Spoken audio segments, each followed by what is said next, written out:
First and foremost, I want to thank everyone for coming today. Looks like you guys are just as excited as we are to get things rolling. There's a lot of other excitement going on campus as well, and I'd be crazy not to mention it because I think you guys see that as an athletic department in the university community, we're very family oriented, right? We make sure we're always supporting each other and always highlighting great things. So I know soccer, volleyball, and cross country have already gotten underway. So they're grinding at it. We're a little bit behind them. We're getting ready ourselves to start. And just want to welcome a couple of really notable new coaches. First of all, softball-wise, I know you guys have met Coach Lombardi, Missy Lombardi, and how excited we are about her. In the women's golf, on their team, Derek Bradley. Okay, well, Bradley, I'm sorry, welcoming him.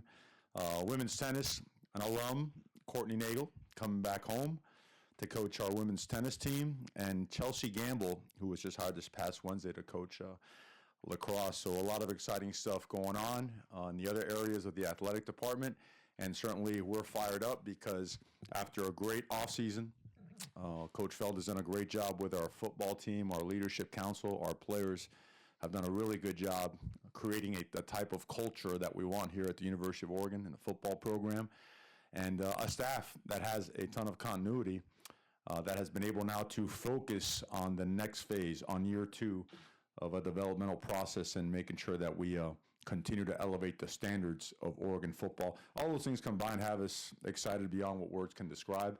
So here we are. Report date is today. Guys are taking care of all the compliance meetings they have to take care of, getting heighted, weighted, equipment distributed, getting all their new gear ready to roll, but certainly they're excited, and mainly because of the hard work that they have put into this offseason, and they see some pretty results coming down the line. So with that being said, certainly looking forward to answering questions and having some discussions. Good to see everybody.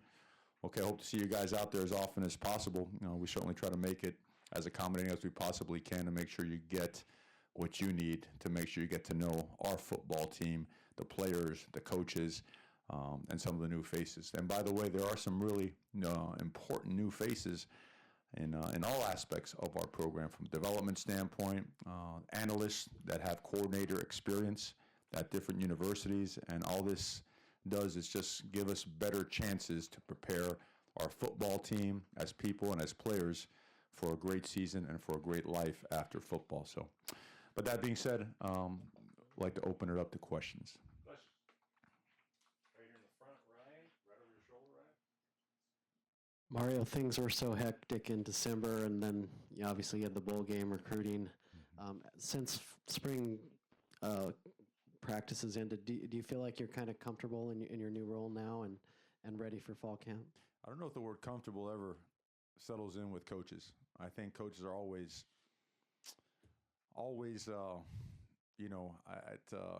looking for the next step to improve, looking at the next phase of the day's regimen, the practice regimen for the week, how to figure out how to find a role for everybody. So comfortable and fired up and in a groove, that probably describes it best. We're in a rhythm. We are certainly process oriented, and the processes are smooth. They're intense.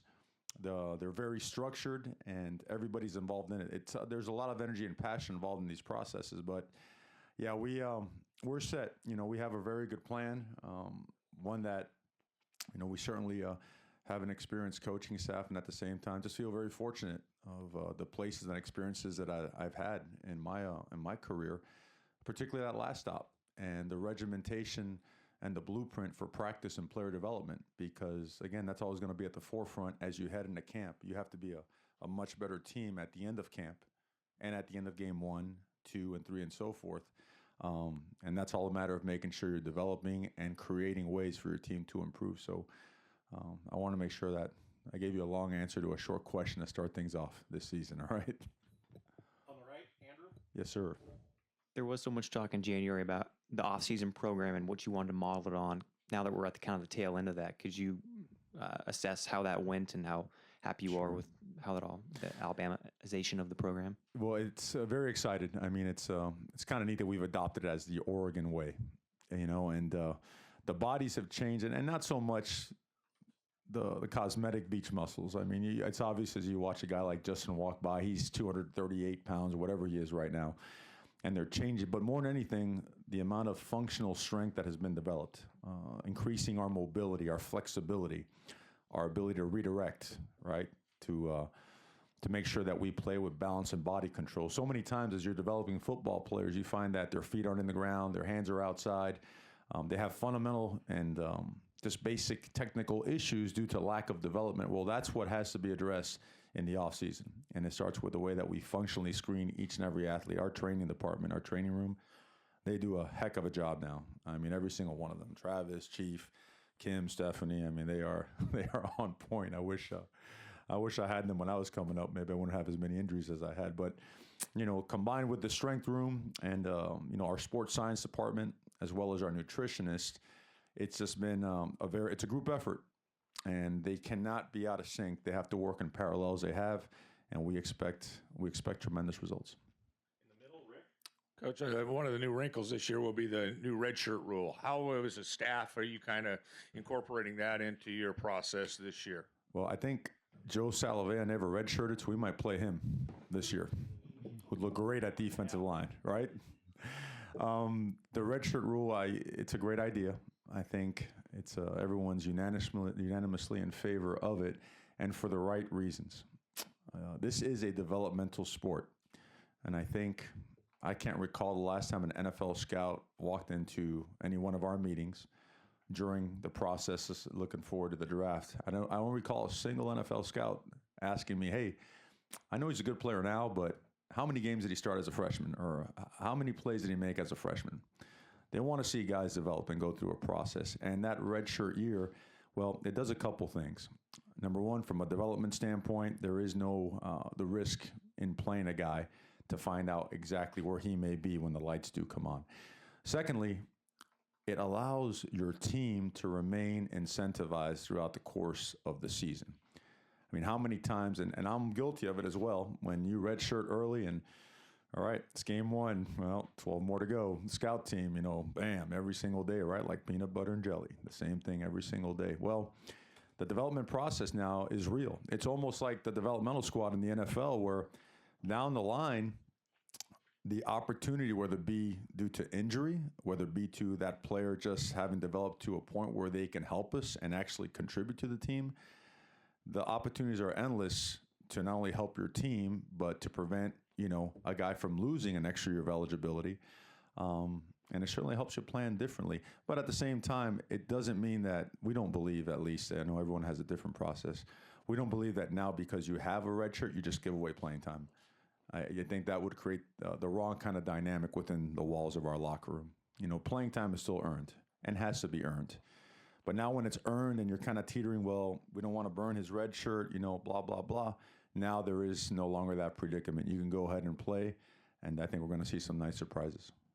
On the right in the middle, Sam? Yes, Coach, you sort of alluded a little bit to your last stop. I guess it was a big program, just a little bit. But anyways, you coached with Nick Saban, played for Dennis Erickson. Mm-hmm. What are the main things you learned from those guys, and how did they influence you as a coach and otherwise? Yeah, that might be another press conference. It takes a little while to cover everything. The other one was Jimmy Johnson down there at the University of Miami, and he was the ultimate sports psychologist.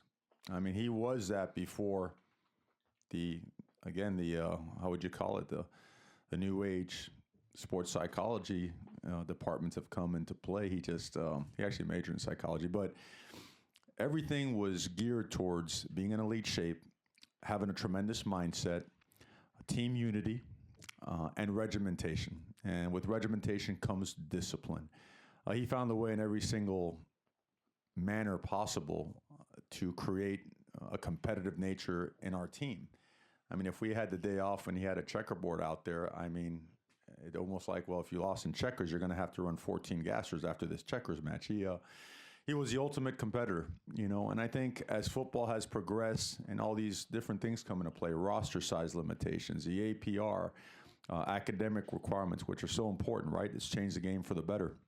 The different rules that have come into play.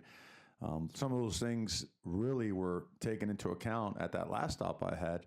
And all of a sudden, your regimen, your structure, your infrastructure, meaning the people that you hire within the walls and the different roles that those people have, Well, it's now an all-encompassing life thing as opposed to just a football thing.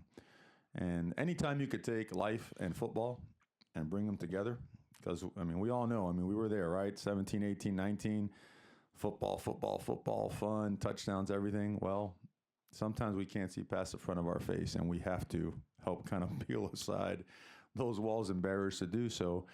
And that's one of the biggest things that was learned. I mean, of course, you learn personnel assessment, you know, how you evaluate particular prospects and position groups, right, as it relates to size, speed, power, football IQ or whatnot. You learn a practice structure, which you'll see, well, you guys during that time, I don't think the media is out there, but you'll see a practice regimen where the fours are getting the exact same amount of reps and the quality of rep that the ones are getting. No one's missing a single rep. We talked about the off-season program already. That was probably the most important thing learned. I do believe that's a secret sauce. That's a secret sauce to the program because it creates your culture. And if your culture is strong and you start matching it with the right personnel and you make sure that your personnel use is what maximizes the team's output, you're going to have success. So it's a lot of stuff. I'll give you a little handbook, you know, after this thing, so for your review. But it's all positive, and it's been great being able to apply it.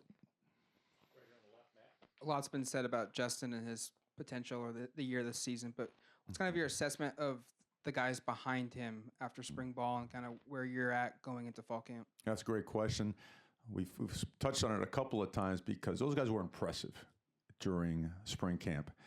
And you see those bodies are changing as well. I think, you know, I don't know how many of us could have survived the situation that Braxton was thrust into last year. That's hard now. Okay, that's hard. Things are coming at you 100 miles an hour in a brand new system as a true freshman. And one thing you saw about him, he was smart, he was tough, he played with courage. And when we got to spring ball, what you saw is a guy that could really run the offense the way it's supposed to be run. And so we're really excited about his progress and what he could mean to this football team down the stretch. And Tyler Shuck's done an incredible job as well. And both of these guys have placed themselves in a situation where it's not just, well, if Justin gets hurt, you know, these guys, can they help us manage the game? No, these guys can win football games here at Oregon. We have a lot of confidence in them. We still, and they still know they still have to continue to develop. But initially, spring, when we got into spring, pleasantly surprised at the end of spring, very happy and satisfied with their progress. So we're looking for a next step from them here in the fall. On the right, Andrew?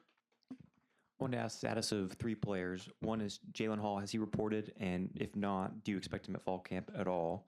And then have you heard resolution from the NCAA about Malik Young and DJ Johnson if they can play this year? Okay. Jalen Hall will not be on the roster as we open camp. Okay. Obviously, we support guys that have issues that they have to take care of 100%, but he will not be here for as we begin camp. Malik Young's extra year has not been granted.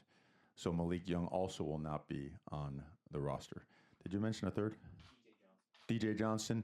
He is he's on the roster, okay, but he will have to serve a year of residency before he plays. So he is he's had a great offseason as well, certainly doing a really good job academically. We expect him to be a great player down the line, but he will not be available to play this year. Coach, can you kind of talk about fill the sleeves and how Coach Feld has, I know us in the media got to see a little bit of that in spring ball coming out in the freezing rain and being sleeveless, but can you talk about the positive impact that's had on your program? I know Twitter attention doesn't win you games, but what that's been able to bring attention to Oregon. Sure. You know, I guess first note, Patrick over there, he's filling the sleeves. You see him over there. He's been working with Coach Feld. I think it's just energy coming out of our staff. I think if you watch our staff overall, whether it be through their Twitter personalities or what you see on a daily basis, they've got a lot of juice, and we encourage that. That's a big part of what we are here at Oregon. I mean, we're all different in our own ways. And look, when it's time to get together as a team and to have uniformity, 1,000%. But there's also, you know, opportunities to be yourself and let yourself be you. And, you know, he's got a lot of juice. He's got a lot of energy. And you guys be the judge. I mean, if our staff and players, if you feel the sleeves are a little bit more filled up, then, you know, maybe we'll give him a little bit of praise. But he's been very important to us. And it's worth mentioning all his assistants as well. You know, Coach Davis, Coach File, Coach Williams. They've all done a really, really good job. Taylor, our nutritionist that has worked with our players. There's just a lot of enthusiasm about being in elite shape. And my old coach used to say that all the time. All the time. He said, you know, the whole football thing, yes, there's some toughness involved, and you've got to be smart. You've got to make good decisions. But he also said that, you know, football has a way of rewarding those that are in elite shape. And that's become very important to our football players. And, you know, during certain times of the year, we're not allowed to watch them work out. That's just, you know, the rules are rules. But you come in on a Saturday, you're doing some work in the office, and you happen to go by the weight room and you see that your weight room is filled with your players. That's a cultural change for the positive. And again, we're pretty excited about that. On the right, Tyson. How much separation did you see from Tony Brooks James versus some of the other younger running backs coming out of the spring? And do you envision an offense where you want to have one guy having 200 plus carries, or do you see it being a little bit more spread out throughout the season? Yeah, well, I wouldn't call it separation. I see a lot of competitiveness there. And it starts with what TBJ has done with his game. He's really elevated his game. And, excuse me, not only as a ball carrier, but as a blocker, as a physical presence. I mean, he's always kind of teetered in that, 180 range. And now that body looks a lot different. And, you know, running 10-2, 10-300 meter, he'll probably get upset. It's probably 10-1. I don't know what it is, but running those types of having that type of speed, and now adding an extra 10, 12, 13 pounds, getting with Coach Mastro, and Coach Mastro has done a great job just getting our guys to understand how we want to run the ball. And it all starts with eye discipline. I think when you combine all those factors and TBJ's want to, and the realization that this is his senior year, he's created a much better running back room. You know, and the departure of a great one. We like to have, all those guys back. Those guys are good football players, but it's now time for these guys to show what they can do. And it's the competition is thick in the right type of way. So I wouldn't, before we put on those pads and start rolling, especially after an off season like we just had, I wouldn't even think about separation as it relates to different players. We want to make sure we give them an opportunity to let it play out and find a role for everybody. My math might be off on who's not on scholarship, but I think you added about 15 walk-ons from this previous fall camp. Maybe just what's the significance of that big of a jump, and kind of how do you identify who can help you with the walk-on status? Well, you know, the walk-on program here is going to be a very big part of what we do at the University of Oregon, because, I mean, once you have a locker in there, it doesn't matter whether you walked on or if you were a five-star athlete. I want to make that part extremely clear. The second part is we just don't bring in anybody, even if they are walking on and paying their own way.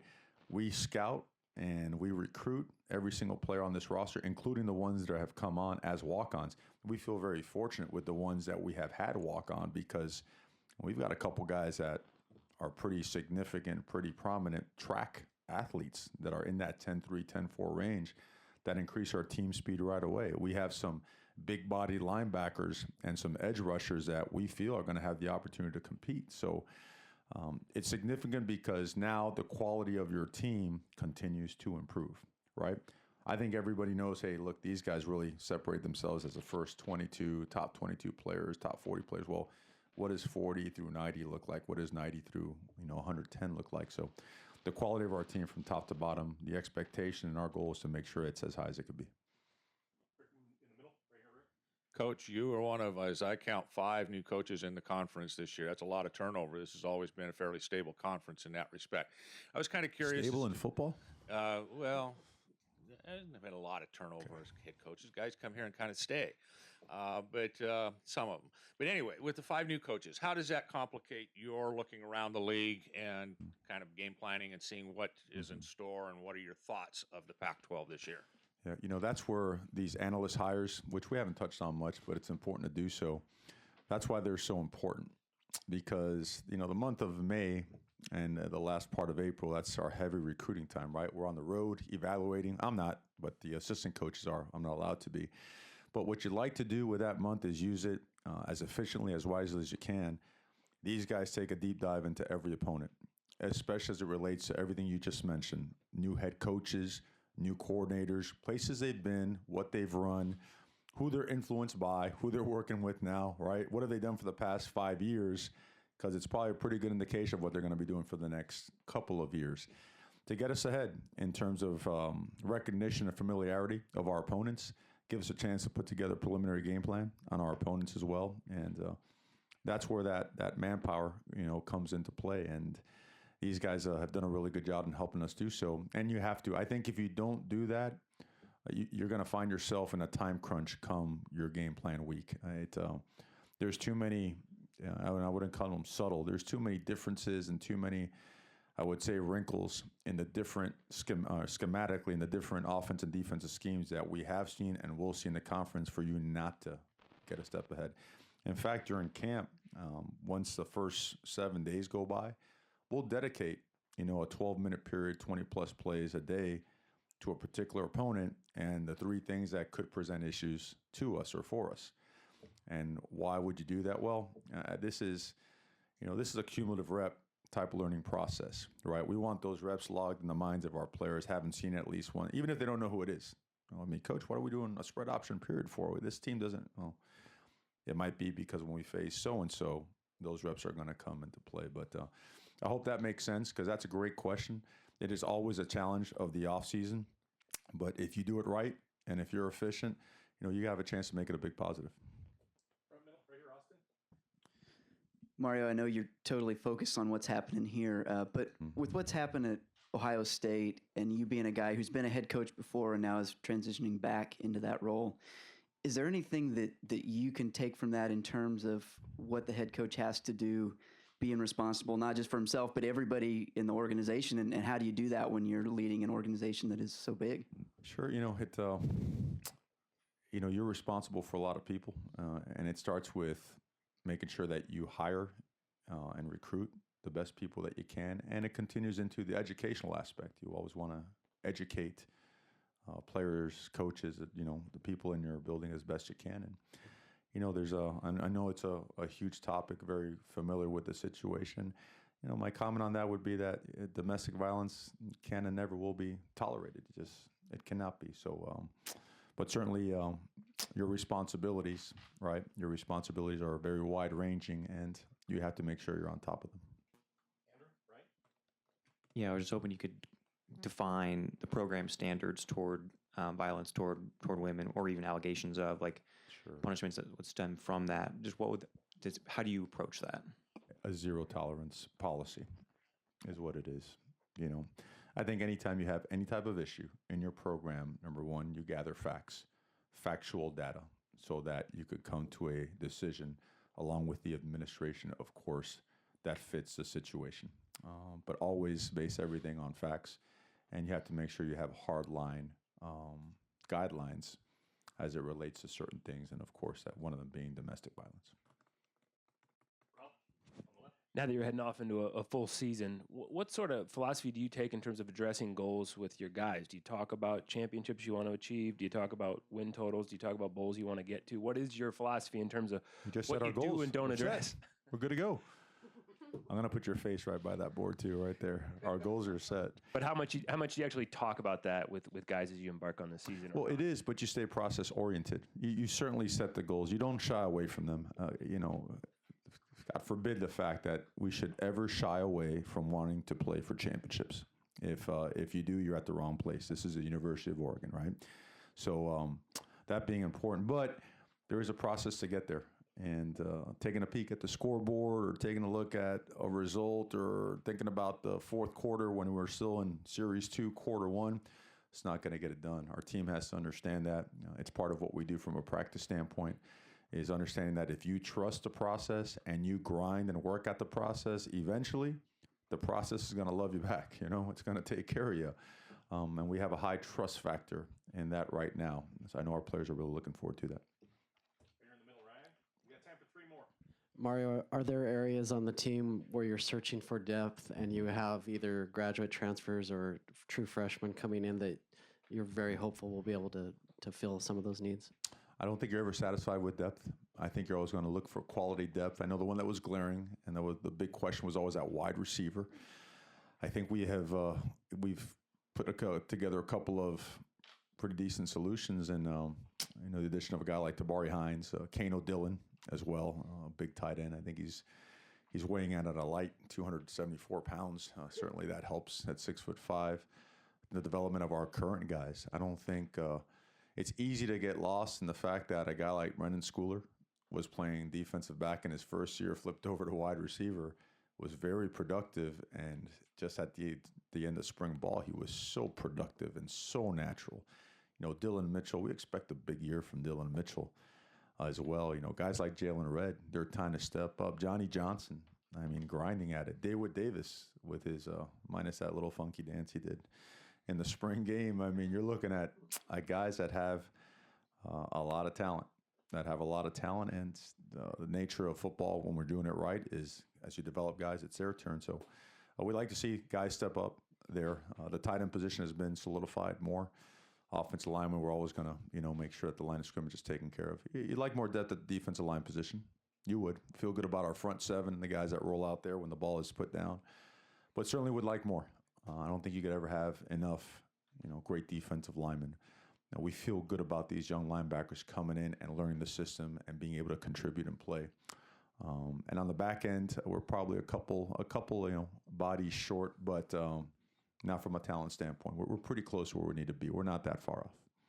Right here, Tyson, front right.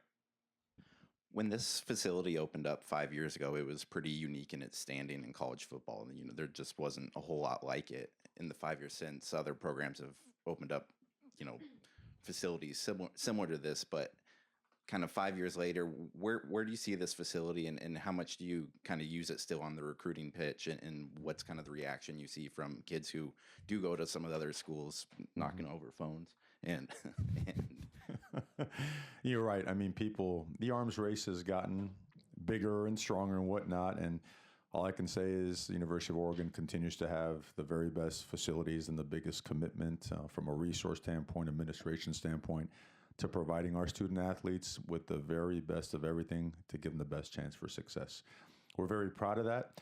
And at the same time, we've really taught a sense of gratitude for that.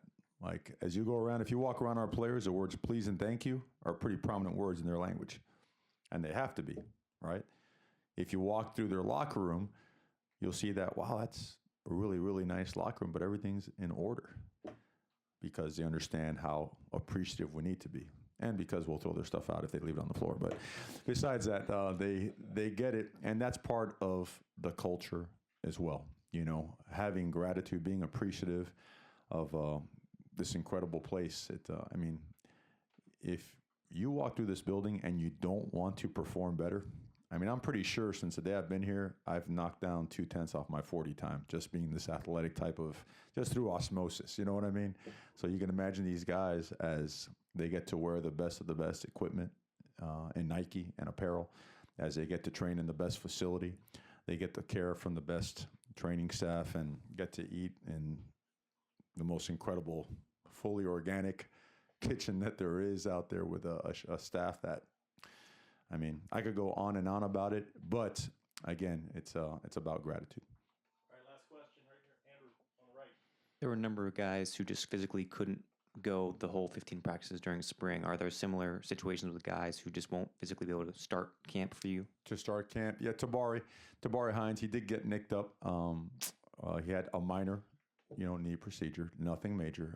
He will be working individual drills within 5 or 6 days, and he will be available for game 1, and we expect to be full go by game 3. If there's ever an injury, I'm always going to do my best to get you, the information. Aside from that, I know Dexter Myers banged up his hand a little bit in some of these summer workouts, but I think he'll wear something protective, and he'll be he'll be out there and he'll be ready to go.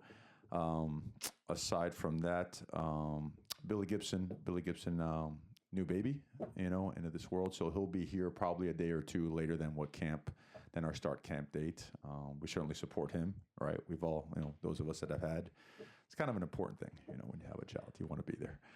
So, but aside from that, I may be missing one or two. If I am, I'll make sure that we get that to you. Certainly want you to have that information. But aside from that, it's the guys that miss spring, like Samson and guys like Nick Pickett, Jake Hansen's back 100%. You know, looks really good. I think everybody else is. They're chomping at the bit. We know that, but we're healthy and ready to go. Thank you, Coach. Everybody good? Guys, thank you so much for being here. Looking forward to seeing you out there, and feel free to bring the juice and fill the sleeves as best you can. All right?